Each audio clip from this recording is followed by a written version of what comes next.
27 ফেব্ৰুৱাৰী তাৰিখে কিলিহালত খেলপথাৰত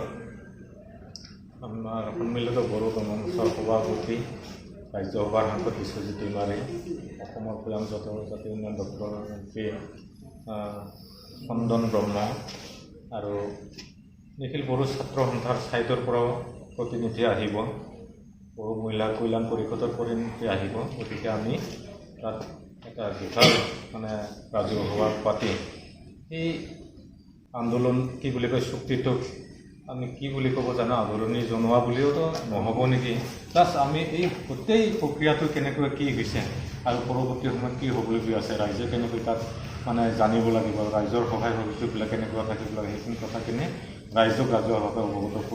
কৰিবৰ বাবে আমাৰ স্বাক্ষৰকাৰীয়ে হওক বা আমাৰ নেতৃবৃন্দই আহি পেলাই ইয়াত ভাষণ আগবঢ়াব। গতিকে আপোনালোক সকলোৱে যোনে যেনেকৈ পাৰে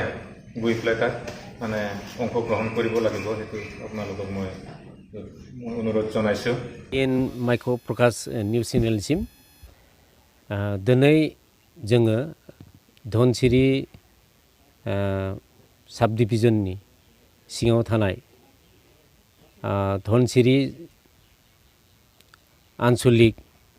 इउबिपिनि सिङाव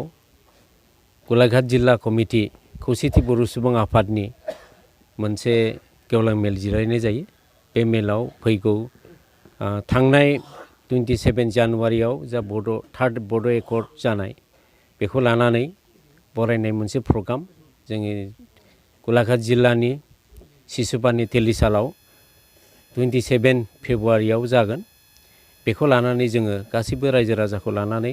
खावलायनाय जायो। हैदिनखालि बे थार्ड बड' एकर्ड,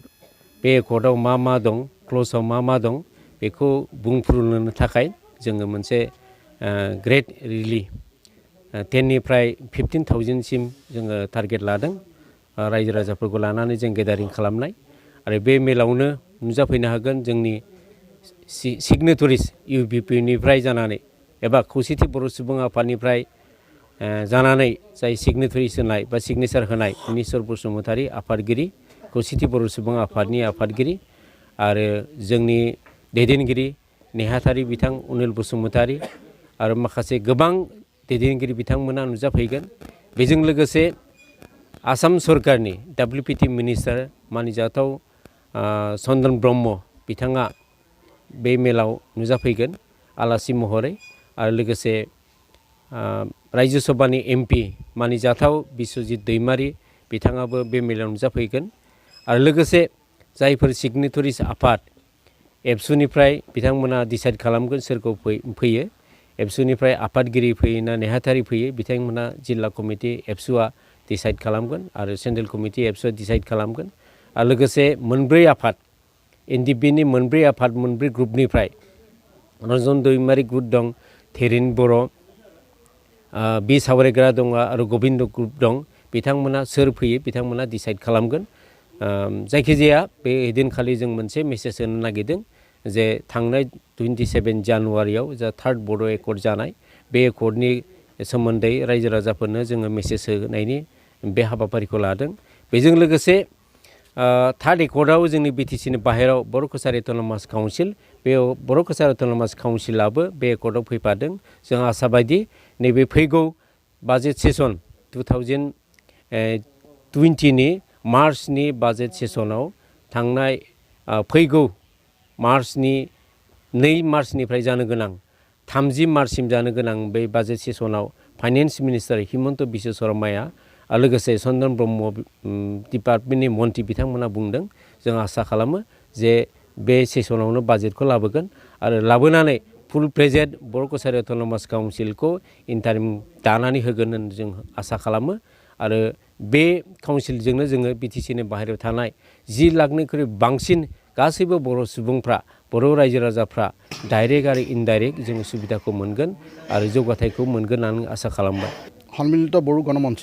আমি চেণ্ট্ৰেল কমিটিৰ আজি সদস্যসকল প্ৰধানকৈ চেণ্ট্ৰেল কমিটিৰ উপসভাপতি আৰু সম্পাদক তেওঁলোক আহিছে আমাৰ ইছধনশিৰি আঞ্চলিক কমিটিলৈ আৰু লগতে আমাৰ গোলাঘাট ডিষ্ট্ৰিক্ট সন্মিলিত বড়ো গণমঞ্চৰ সভাপতি সম্পাদক আদি কৰি প্ৰমুখ্যে তেওঁলোক যিসকল ব্যক্তি আহিছে তেওঁলোকক আমি আদৰণি জনাইছোঁ ইছধনশিৰি আঞ্চলিক কমিটিৰ তৰফৰ পৰা আৰু আগন্তুক যিটো বড়ো অট'নমাছ কাউন্সিল এই কাউন্সিলৰ কাৰণে তেওঁলোকে যি আমাৰ বড়ো জনগোষ্ঠীক ঐক্যবদ্ধভাৱে তেওঁলোকে যিটো আহি বক্তব্য ৰাখিলে তেওঁলোকক আমি